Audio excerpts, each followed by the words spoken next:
We begin with breaking news at 11. A man accused of threatening Lee County judges on social media is arrested. Deputies say he had weapons when they surrounded a home on Northwest 11th Terrace in Cape Coral this morning. That's where we find NBC2's Megan Bragg. Megan, you just spoke with deputies. What can you tell us? Well, like you were saying, Nate, that they did find that guy who was threatening judges online. Now, we want to show you this scene a little bit. We're going to take a walk. You can see the bomb squad is here. And if we walk down a little more, we see the Lee County Port Authority Police. We also see deputies. And we want to show you that house. This is where investigators are looking at. If you look just down a little ways, that is the house with the storm shutters on it right now. You can see the bomb squad here as deputies tell us they have found suspicious items inside that home. The Lee County Sheriff's Office tells us they tracked down this suspect after they intercepted multiple Facebook and social media posts of a man threatening Lee County judges. They tell us when they came to the home, the man was armed and a chase ensued. That's when deputies were able to do a pit maneuver and get him. Our cameras caught that suspect getting arrested this morning. Once again, back out here live at the scene, you can still see very active. You can still see a lot of units here looking through that home that we were showing you. This is still a very active investigation. Once we do find out more, though, we will be sure to push it out to you on our NBC2 News app. Reporting live in Cape Coral, Megan Bragg, NBC2. Megan, thank you. Also breaking at 11, two people pretend to be detectives to try and break out a friend from the DeSoto County Jail. Deputies arrested these two, Francine Olson and Brandon Reyes, Monday night. The sheriff's office says they told dispatch they were new detectives. Well, after that, they tried breaking into the sheriff's office's cars. They wanted to get their partner, George Chanza, out of jail. Deputies recently arrested him on an outstanding warrant. More breaking news at 11:02. 34-year-old Sabrina Fisher, seen right here, is facing federal counterfeit charges after an investigation by the Charlotte County Sheriff's Office, Northport Police, and the United States Secret Service. Fisher was arrested in July for making fake bills and was indicted back in September. Over 1,000 fake bills were found in this investigation. If you know anybody else doing this, please call Crime Stoppers. And breaking at 11:02, Cape Coral police arrest a man for drinking and driving while on the wrong way on Pine Island Road and then crashing into a van. The truck and van involved rolled. Two people died, 46-year-old Kevin and 20-year-old Christian Ham. Police arrested this man, William Bowl. They say drugs and alcohol did play a role in the crash. The 35-year-old is facing 2 counts of manslaughter, DUI with property damage and probation violation. He only suffered minor injuries. Monday night's crash happened at Chiquita Boulevard South and Southwest Pine Island Road. Well, a bill that would allow cops to pull you over for texting and driving is heading straight to the governor's desk. NBC2 anchor Christina Mendez is covering what this change could mean for you. Christina. Well, the Florida House passed this bill with a vote of 108-7 on Monday. Now, this could push significant changes on drivers. Right now, there's a flaw, though, in that current law. Get this, law enforcement can't pull you over only for texting and driving. You have to be speeding, blowing through stop signs, something along those lines before also getting a citation for texting behind the wheel. But if this becomes a law, law enforcement then could pull you over for texting alone. Now, if DeSantis approves this bill, this would go into effect in January 2020. For a first offense, you would get a $30 fine. A second offense, that's a hefty one, a $60 fine. Now, warnings would be given out instead of citations for that first month that this gets in place so that people can kind of get familiar with what's going on. Now, once Governor DeSantis receives the bill, he will have 7 days to sign it. All right, Christina, thank you. From our Collier County News team, Physicians Regional is now offering open heart surgery in their cardiology program. Yeah, for years, NCH was the only hospital doing that. Right now, Physicians Regional is in the middle of a multi-million-dollar expansion right on their Pine Ridge campus. That's where we find NBC2's Megan Myers. Megan, how long will it take for this project to be finished? This project is estimated to finish construction in around 12 to 18 months. The new addition to this building will be more than 16,000 square feet. Now, plans include adding 2 OR suites and 3 cardiac cath labs. It also includes the addition of 5 ICU beds and 15 pre- and post-op bays. Doctors tell NBC2 this is greatly needed to improve our health care here in the Collier County area. There are a lot of residents that leave Collier County for this type of care, and whether that's Lee Memorial or elsewhere. So there's definitely a need and an option to be able to provide that locally.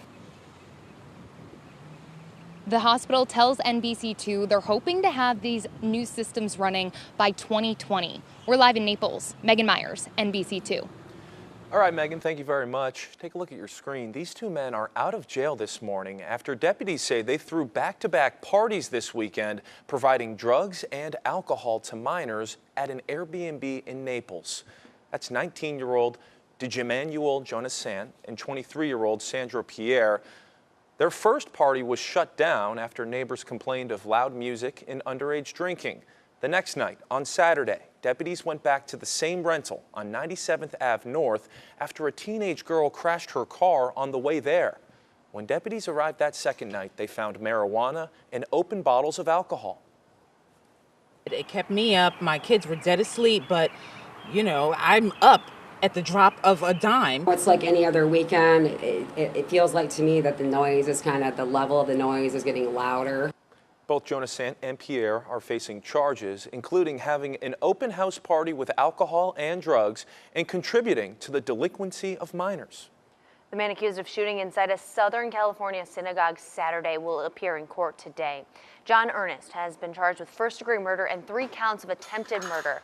Police say the 19-year-old shot at people with a semi-automatic rifle before running from the synagogue. The FBI says Ernest posted an anti-Semitic, anti-Muslim letter online minutes before the attack that killed 1 woman and injured 3 other people. In the hate-filled message, he said he was inspired by attacks on houses of worship in New Zealand and Pittsburgh. Today, President Trump is meeting with House Speaker Nancy Pelosi and Senate Minority Leader Chuck Schumer to discuss infrastructure. This comes as tensions are running high in wake of the Mueller report. However, infrastructure is thought of as a topic that both Democrats and Republicans can work together on. Pelosi says she's ready to work with the president. President Trump has repeatedly said he wants lawmakers to move on from the Russia investigation. Today will certainly be a good test. That meeting is underway right now. Now, as that is going on, President Trump is also pushing to tighten the asylum rules to reduce the number of migrants that are trying to get into the United States. As part of these new rules, President Trump wants asylum applicants to be handled within 180 days of filing. He also wants to charge a fee for both asylum and work permit applications. The new rules would also stop migrants from getting jobs before any relief or protection is granted. Last month alone, 100,000 illegal immigrants arrived at our borders, placing a massive strain on communities and schools and hospitals and public resources. The best way to address this is not with cages, it's not militarization, it's not a wall. It is by investing in the solutions diplomatically and through resources in the Northern Triangle of Central America. So President Trump's memo calls on the Attorney General and Secretary of Homeland Security to propose these new regulations within 90 days. Lawyers for Patriot owner Robert Kraft will discuss surveillance video in court today. On Monday, a judge temporarily blocked the release of multiple videos recorded at a day spa in Jupiter, Florida. Well, Kraft is accused of soliciting prostitutes at that day spa. Kraft's defense team is trying to convince the judge that the installation of the cameras was illegal and that Kraft's constitutional right to privacy was violated. Kraft and 24 other men were charged in February with misdemeanor solicitation for allegedly paying for sex there. Kraft has pleaded not guilty, but did publicly apologize for his behavior. This morning, fans are paying tribute to film director John Singleton, who passed away on Monday after suffering a stroke 2 weeks ago. Fans laid flowers, as you can see, and some notes at his star on Hollywood's Walk of Fame. Singleton's most famous movie is the 1991 film Boys in the Hood. He died peacefully, surrounded by family and friends. A triple threat. Coming up, meet the triplets who just scored some of the highest results in ACT history. Also, if you think you have bad luck, this next story should make you feel a lot better. How a beehive and a gust of wind had one mother drinking a lot of Benadryl. Oh boy, and the wind's going to be pretty breezy outdoors today as it hails out of the east anywhere from 10 to 20 miles an hour. I'll explain how that impacts the chance of some showers toward the beaches this afternoon in just a few minutes. For the first time ever, Sports Illustrated has included a model wearing a hijab and burkini in its swimsuit issue. Halima Aden is a Muslim supermodel known for breaking boundaries in the world of beauty and fashion. This isn't her first time making history in her industry. In 2016, she made it to the Miss Minnesota USA semifinals as the first contestant in the pageant's history to wear a hijab and burkini. Aden is Somali American. She spent her early childhood living in a refugee camp in Kenya. She moved to the U.S. when she was 7. After being traded to the Miami Dolphins, NFL quarterback Josh Rosen says he feels like he's been drafted a second time. Rosen says he believes he is still a franchise quarterback even after a rocky start to his pro career with the Cardinals. Rosen says he's learned from that adversity of being uprooted in Arizona and traded to Miami. Rosen will compete for the starting job with Ryan Fitzpatrick. Fitzmagic, as fans call him, is also a newcomer to Miami. He played with the Tampa Bucks last year. A lot of people are very excited about that. You know, trade the dry heat for the humidity in South Florida. How is the humidity looking today, Rob? Well, it's not going to be off the charts, but it will be noticeable outdoors today. But better yet is that there'll be enough of a breeze out there, so even though it will be hot, it will be humid. It's not going to be like summertime, July, August type stickiness. I've also got something new to unveil you for here. Take a look. That is a brand new camera on the South Seas Island Resort on Captiva. It almost doesn't look real. Let's all just wish we were there for a minute with all the tourists, because it's a beautiful day to be on the beach. All of us are at work. You're all at home, so let's enjoy it together then from the comfort of your living room as you watch your TV set. Temperature-wise, though, outside, it's not too bad just yet. Low 80s right now on Sanibel Island in Naples, 80 currently in Bonita Springs, and we're still holding on to the upper 70s in Cape Coral. But with the way the weather is situated today, almost all of us should be able to top out in the upper 80s and lower 90s by this afternoon.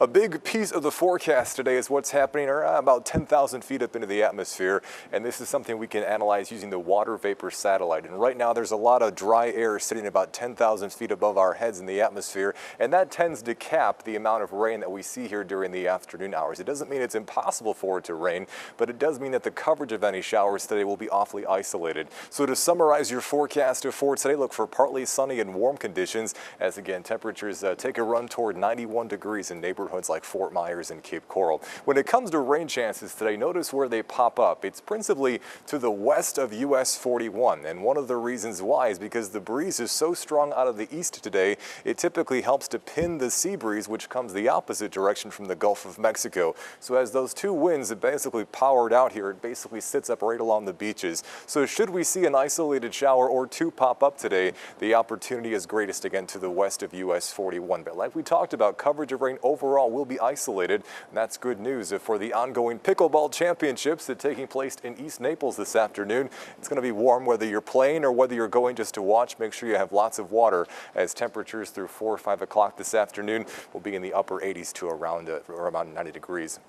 Later on tonight, just like last night, we're not going to see a huge drop-off in temperatures as lows tonight, rather only drop back to around 71 tonight on Marco Island, about 70 degrees in Estero and San Carlos Park, and a few communities, Port Charlotte, Punta Gorda, Arcadia, you'll be able to drop back into the upper 60s overnight tonight. Now, a sneak peek of our forecast for tomorrow does include the chance of a better opportunity here for an isolated shower in the afternoon. Don't cancel anything outdoors, though. The coverage of rain will be pretty spotty. Just keep in mind that on Wednesday, there's a little better opportunity after lunchtime. If you're playing with the kids or something, you may see a passing shower or two. Highest rain opportunities in the whole 7-day forecast, though, arrive on Thursday. That's when temperatures will also be a touch cooler, topping out in the upper 80s. Back to you. All right, Rob, thank you. Well, a beehive lands on a woman's head in Arizona.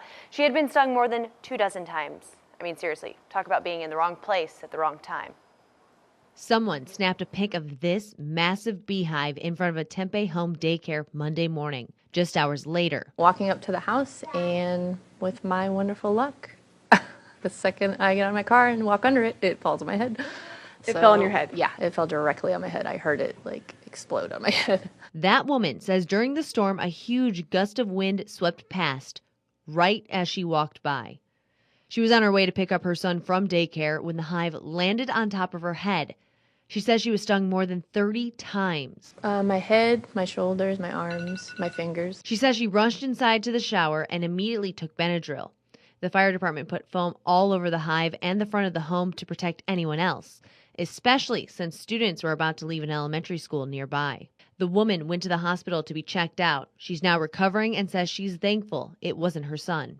I just want to say that I'm happy that I'm not allergic, and I'm happy that this didn't happen to somebody that was, so I'm okay with it happening to me. Oh, seriously, what bad luck. Fortunately, though, no one else reported being injured. Yeah, man, that is just so unfortunate. Good thing she's okay. So check this out. This man, 19-year-old Edgar De Cajarvo, is out of jail this morning after deputies say he illegally dumped 500 pounds of trash in Lehigh Acres. Take a look at this. This all happened at Meadow Road and Leah Court back in March. You can see it looks like a lot of construction-related garbage. Even looks like a dresser is thrown in there. The county's solid waste problem and your tax dollars helped pay for that trash to be cleaned up. The director of contracts at RSW is on leave after letting his son park at the airport for free. Jeff Gray was caught giving away over $1,000 in free parking. His son made hundreds of trips in and out of the RSW parking deck, but didn't pay a cent. The Lee County Port Authority paid that bill, which ended up being nearly $1,200. He also loaned family members one of his 3 work-issued parking transponders. Passengers flying in and out of the airport who pay for those weekly parking spots are really frustrated by this. Some people just feel like if it's a big corporation or a big business, they have plenty of money, so who does it hurt? I just think it's wrong. I mean, it's theft. It's theft from the people that have to pay to park here, and it's theft from the airport authority. In a report, the Lee County's Inspector General found Gray guilty for abuse of power. Now the state attorney's office has opened criminal investigations into potential abuses by Gray. He's been on administrative leave since late February, and he did eventually pay back all of that money. Well, people in Lehigh Acres want to know what this device is that randomly popped up on a telephone pole. Neighbors started asking us what it was, so we went there to get you answers. And this morning, we know that it is a license plate reader. The camera is on a telephone pole on the corner of May Avenue South and Leonard Boulevard South. Well, NBC2 found out that the camera is called an iSharp 4. It's owned by a company called Digital Recognition that typically works with law enforcement. Well, now neighbors want to know who put the camera up. I don't know if they can move the camera, and it's a little, we don't have like privacy. It's weird because it's the only one there. Like there's no more. Like I look down there and over there there's only that one. Florida Power and Light is working to find out if they own this particular telephone pole. It says it does contract out poles to third parties like the Lee County Sheriff's Office. Well, right now we are waiting to hear back from the Sheriff's Office on whether this camera is one of theirs. Spending is expected to be at an all-time high for Mother's Day this year, and that's a good thing because moms deserve the world. Experts are predicting $25 billion will be spent. That's up almost $2 billion from last year. 84% of adults plan to celebrate the day this year, and on average, they will spend about $196. Top gifts this year include some obvious choices like jewelry, like you see right there, and the traditional flowers. A Bonita Springs man is accused of smuggling and trafficking an 18-year-old boy. It takes place right in our own backyards, and we truly are unaware of it because the victims are so threatened, they're not going to tell you about it. Up next, what else that man is accused of doing and how experts say you can help stop human trafficking. This could be your daughter, your son, your nephew. It could be anyone that's being trapped in human slavery. It is so scary. This man right here, 49-year-old Mario Kahuikcha from Bonita Springs, is accused of smuggling and trafficking an 18-year-old boy from Guatemala, beating him, and then forcing him to work to pay his rent. Experts say although this is obviously disturbing, unfortunately, it's not uncommon. It takes place right in our own backyards. The signs are sometimes hard to spot. It could be anyone that's being trapped in human slavery. Inside this Bonita Springs home, FDLE agents arrested 49-year-old Mario Kahuikcha, who they say smuggled and trafficked an 18-year-old man from Guatemala. I would just see them when they'd come and go from work, just say hi to them, that's it. Jesus Acosta lives next door. In fact, his mom was Kahuikcha's landlord. We don't want nobody to think that it has anything to do with us. She just ran into them. She gave them the chance to stay here. According to FDLE, the victim was promised a job close to his hometown. Instead, he was smuggled into the country, threatened, beaten, and then forced to work and hand over most of his money to Kahuikcha to pay his rent. Human traffickers are following the money. Sally Senitz and her husband with Wings of Shelter have worked with human trafficking victims for 30 years. She says that traffickers often use the same ploy to lure victims. It's all about money. And so they go to where it's pleasant, there's a resort area, there are people with a lot of money. Senitz says vigilance is the best way to stop human trafficking and also the best way to get victims help. They need your eyes and they need your ears out there in the community. It's very important to act quickly when you even suspect something is wrong. Right now, Kahuikcha is still in custody. He's being held on a $35,000 bond. The state attorney's office is prosecuting this case. A new mom asked to leave a courtroom because she was breastfeeding her baby. Hear from her why she left the room in tears. Plus, driving duties, which I agree with. I thought I was going to get fired, actually. NBC2 is speaking with that driver who crashed that handicap bus into a tree in Lehigh Acres. Find out what he says actually happened.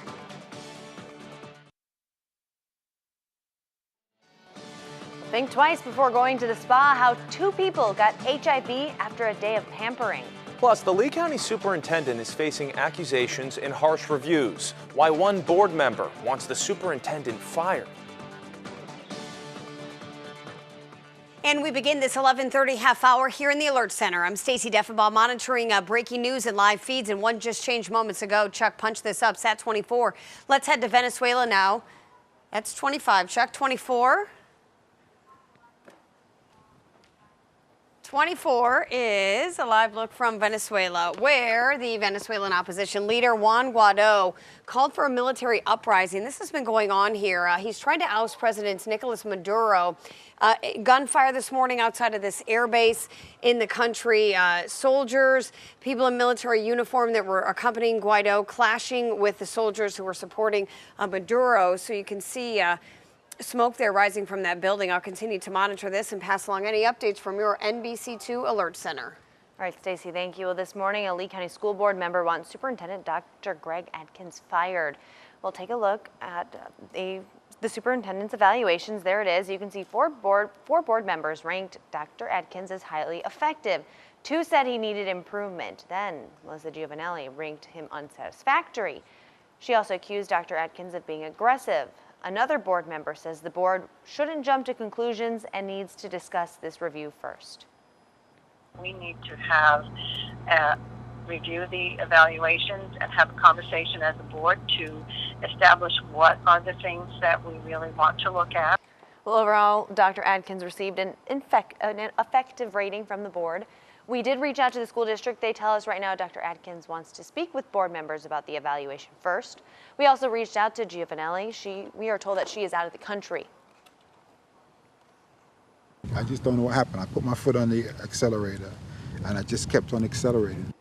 This morning, the bus driver accused of carelessly crashing a handicapped bus into a tree, you just heard him, is sharing his side of the story with NBC2. Now, you might remember this story. It happened Friday morning in the parking lot of Winn-Dixie, right here on Bell Boulevard in Lehigh Acres. Lee County Sheriff's deputies say a 77-year-old disabled man had to go to the hospital after falling out of his bus seat. You see it right there. So they say it's because the driver also didn't properly buckle him in. Several other people on the bus made it out okay. The bus driver says he accidentally backed into another car, then he tried driving away and lost control of the bus. Before I jumped the curb, my coworker said to me, I don't want to say her name, but she said, brake. And even then, I just kept putting my foot on the accelerator, and I went straight into the tree. Well, he's being honest about it. NBC2 confirms the bus belonged to ZNC Incorporated. Baker, who again you just heard from, tells NBC2 it's a caregiving company for disabled people. He still works there as a caregiver, but again lost his bus driving privileges. NBC2 is still trying to get a hold of the ZNC manager for comment. A new Center for Manufacturing Excellence is coming to Collier County. The school district is using a $3 million grant to help train more students. Well, this new center would be a temporary campus located along Golden Gate Parkway. Students could take machining and manufacturing courses there. It'll have a lab, 2 classrooms, and plenty of equipment. Officials from Immokalee Technical College say that every year 12 students graduate from this program. But with this new satellite campus, they plan to double or even triple the number of graduates. We estimate over 1,500 jobs in manufacturing are going to be needed in the next 5 years. So this center is going to start that process to help meet the demand in Southwest Florida for the growing manufacturing cluster in the area. The center will be open to students in January of 2020 after renovations this summer.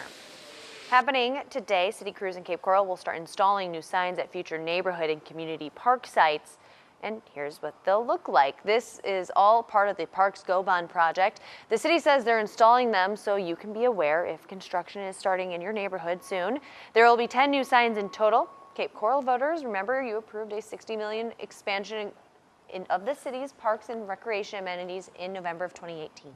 NBC2 is confirming the first name of the man who was stabbed in Port Charlotte on Sunday night. This is him right here. His family says he simply goes by Mike. We're still working to confirm his last name, but Mike's family tells NBC2 this father of 3 was killed protecting the mother of his children from domestic violence. 29-year-old Rondell Robbins, seen right here, is accused of stabbing and killing Mike on Sunday night. He's now facing manslaughter charges. This happened right along Midway Boulevard between Beaumont Avenue and Dupin Avenue. Right here, Mike was found lying in the middle of the road. Investigators spent hours looking through the area.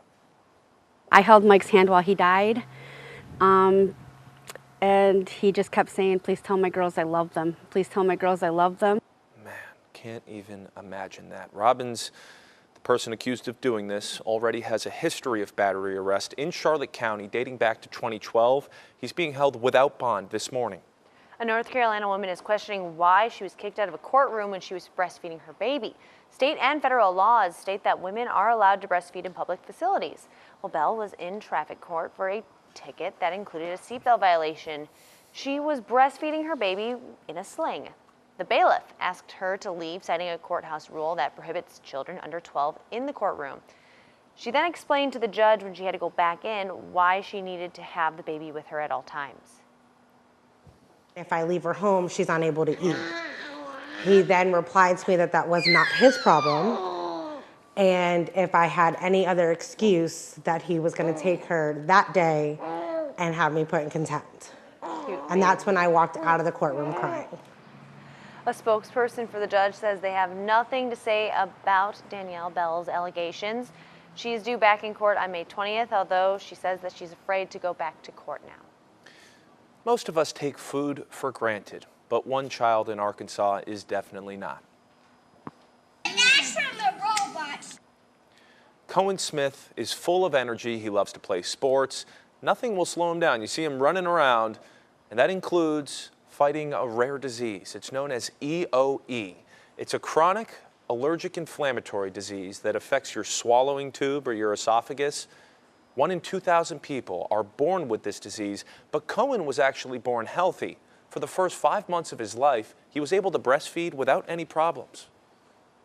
We didn't notice any type of symptoms until he started to eat food. We have not been able to find foods that he can tolerate so far, so he's been on that elemental diet, and while he's on that, he's done great. While doctors continue to learn more about the disease, Cohen's reality is that food will come in a powder form. You see it right there. Cohen is actually at a healthy weight for his age.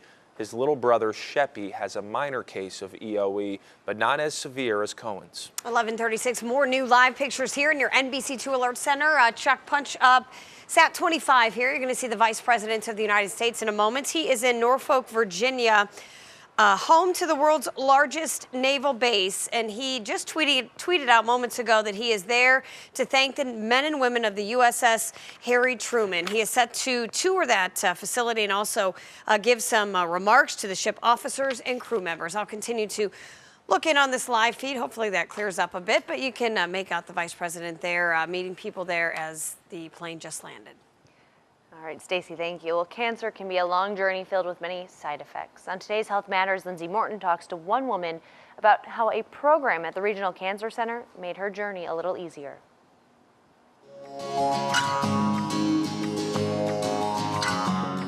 Fate whispers to the warrior, You cannot withstand the storm. And the warrior whispers back, I am the storm. Words Margaret Heineman says to herself every morning since she was diagnosed with cancer. My journey, as we call it, began when I had surgery and had a complete hysterectomy. And then from there, they said that I would have to go through chemo. After undergoing multiple chemotherapy treatments, Margaret developed neuropathy in her hands and feet. Neuropathy is a common side effect of cancer treatment that causes numbness and tingling. Many cancer diagnoses have specific treatment-related side effects due to the type of chemotherapy they're receiving, due to the area of radiation therapy that's performed, and surgeries that are related. After weeks of searching for help, Margaret and her husband George arrived at the Regional Cancer Center. It was amazing. And when we left there, I felt like a ton of rocks were taken off my shoulder. Twice a week, Margaret and her husband drive to Fort Myers from Naples to continue her therapy. That relief of knowing someone is hearing her and addressing her needs, it takes a team effort, and we have a great team over here. Today, Margaret is cancer-free, and her neuropathy and balance are improving. Progress that's giving her hope and restoring her independence. For Lee Health, I'm Lindsay Morton. He's traveled the world, served our country, and retired at 80 years old, but that wasn't enough. From the time I left school, in my mind, it was a temporary thing, but time passed on and opportunities never really were right for me to go back. Coming up, meet the 90-year-old, proving you are never too old to accomplish your dreams. And 83 degrees is so far on this Taco Tuesday. I've got the scoop on where you can score some 2-for-1 tacos tonight on this Taco Tuesday, along with where you can enjoy the nice weather this afternoon, coming up in just a few minutes. Well, certainly after the last algae-filled summer that we had, any sign of algae in our canals, our waterways, has a lot of people worried. This is a video that was sent to us from a viewer. Brown clumps all over a canal off of Southwest 52nd Street. That's in South Cape Coral. And certainly this video is causing a lot of concern. We did show this to an expert. He says that he can't be sure without looking at it under a microscope, but he tells us that he thinks they're diatoms. That's a harmless type of algae created when blue-green and filamentous algae attached together to make the clumps. Neighbors say that it was everywhere in the canal, though. It wasn't just one blotch, it was probably, just one after the other. And that was here, but I could see the whole canal was covered with it that way, and then going south, it was covered. And with the summer sun coming, more may be on the way. The expert we spoke with says the algae sits on the canal floor and completes photosynthesis. It gets lighter as it fills with oxygen and then rises to the surface. Today, Lee County commissioners are addressing a water crisis in North Fort Myers. They're focusing on areas like Hancock and Powell Creek, as well as North Shore Park. Right now, they tell NBC2 they're monitoring a few areas with high levels of bacteria, including, get this, those associated with human fecal matter. Commissioners are working to find out what's causing this disgusting mess. We know this has been an issue for years, and we have stormwater runoff. We have some people's septics obviously leaking into the water table, and then you have people dumping raw sewage into the river too. So if everyone put their heads on solutions, which is slow the growth and then peel that layer back and figure out if it's septic, if it's our state-of-the-art wastewater facilities, I think it's just slowing the growth. Slow everything down, pump the brakes a little bit on all this development.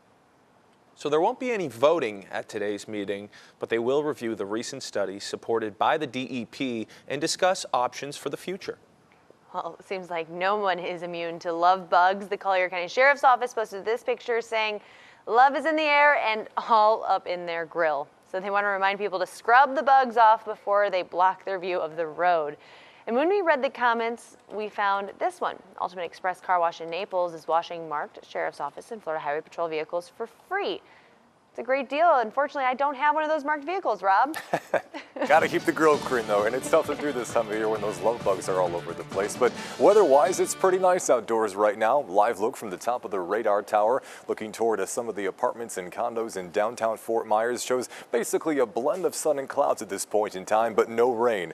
Live Doppler radar is totally quiet over neighborhoods like Port Charlotte and Englewood, North Fort Myers, Lehigh Acres, and as we travel southward along US 41 and Interstate 75, we're looking nice and dry from Everglades City and through the Great greater Naples area and toward Golden Gate and Golden Gate Estates. Biggest weather impact right now is what direction and how fast the wind is blowing, as right now there's a pretty pronounced east wind that's going to stick around with us throughout much of the day today, anywhere from 10 to 20 miles an hour. And it appears that east wind will be just strong enough to keep our Gulf of Mexico sea breeze at bay and have it set up just over top of the beach communities. Now, what this means for is that the sea breeze will probably stay right on the coast, or if not, remaining offshore throughout the entire afternoon today. And what that means is that rain opportunities will be limited to the coast or just offshore. If you live east of Interstate 75 today, your rain opportunities are a lot lower because of that sea breeze kind of getting tangled up right along the coastline. So overall, rain chances are pretty low today, with the exception of a few neighborhoods to the west of US 41. You'll see that play out in Featurecast here this afternoon. Once we get past 4 and 5 o'clock today, see where the rain pops up? It's right along where the sea breeze will be stuck, which is either just on the beaches or just offshore here along the coastlines of Charlotte, Lee, and Collier counties this afternoon. Otherwise, your forecast tonight includes any showers that do manage to pop up, fading away after sunset, as we see a mainly clear but mild night tonight, as temperatures stay above average, only dropping back into the upper 60s and low 70s, 70 in communities around Fort Myers and Cape Coral. Now, your forecast outlook for tomorrow does have a little better chance of a few fast-moving showers riding along that eastern breeze and pushing into southwest Florida. It by no means is going to rain everywhere. It by no means will rain all day tomorrow. But keep in mind, you have a little better opportunity for a fast-moving shower racing across your neighborhood during the second half of the afternoon tomorrow. Highest rain chances, though, in the 7-day forecast actually come toward Thursday afternoon. And with a little bit more rain in the equation, temperatures will be just a touch cooler on Thursday, but still above average, topping out near 88 degrees. Ladies and gentlemen, tonight is finally Taco Tuesday. Let's go. If you caught the news yesterday, I was a little too excited about this one and I overshot the date. So today is the actual Taco Tuesday. 2-for-1 tacos. They're going to taste even better because of the 24 hours of anticipation you've had to think about it. But the forecast for the Miracle and the Clearwater game looks great tonight. First pitch temperature is 86 degrees. So enjoy baseball and enjoy your tacos here on Taco I don't think I've ever wanted a taco as much I know, right now. Subliminal messaging there. All that 24 hours of anticipation, not you prime for some tacos. Yeah, typically not a craving eater, but when you're hearing about tacos for 24 hours, I guess the rules change a little bit. Rob, thank you very much. We'll check in soon. All right, we have some video that you have to see this morning. An angry customer trashes a gas station in Michigan. Let's take a look at this. You see him just knock over a newspaper display, and then after that, down goes the candy rack. He's not done. He goes after a rack with some chips on it, it looks like. He was mad because he was trying to sell his cell phone and a worker asked him to leave. I feel bad for them because they have to deal with a lie. They don't know who, what, when, and what's going on when people walk into the gas station. So this man eventually left when pretty much there was nothing left to trash. He has not been caught. It's not an easy task to get a perfect score on the ACT, but this morning a set of triplets from Illinois have beat all odds. They earned near perfect scores on their ACTs. So 17-year-olds Elena, Karina, and Madeline scored a combined 106 on the standardized test, which, by the way, that's just 2 points off the maximum 108 possible combined score for 3 people. One of the triplets earned a perfect 36, while the other 2 scored 35s. Test officials say the sisters are among the highest scoring triplets in the test's 60-year history. I was definitely surprised. I was hoping to get somewhere up in the 30s, but I wasn't thinking anywhere near that high. Yeah, as long as they do their best, I'm happy. And I think they did do their best. And so, you know, yes, they probably are capable of all getting 36s, but I'm very happy, and they're very happy with the 2 35s.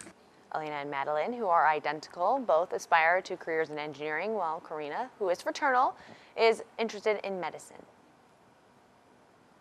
Yeah, it's a little harder than you might think, but so what? You know, as they say, when the going gets tough, the tough get going.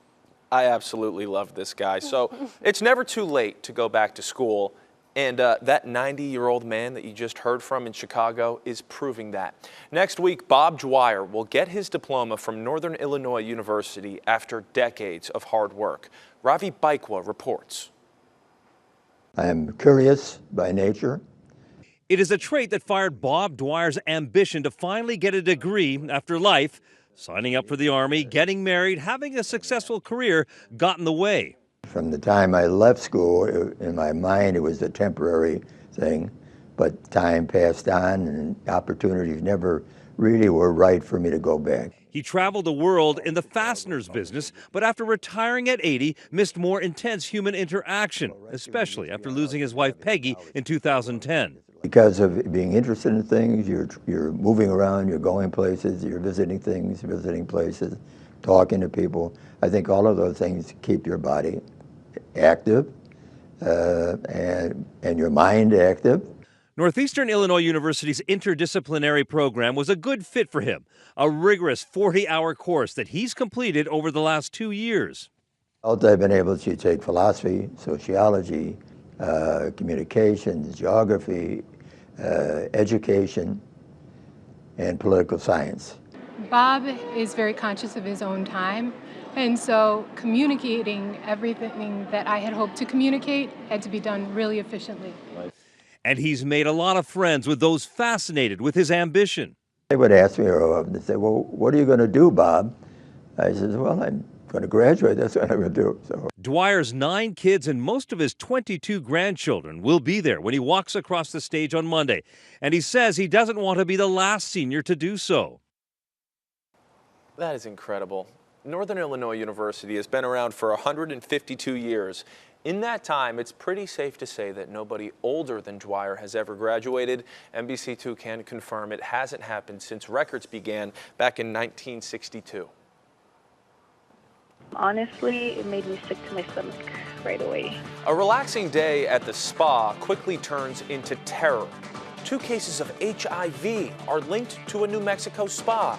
The warning from the FDA that you need to hear next.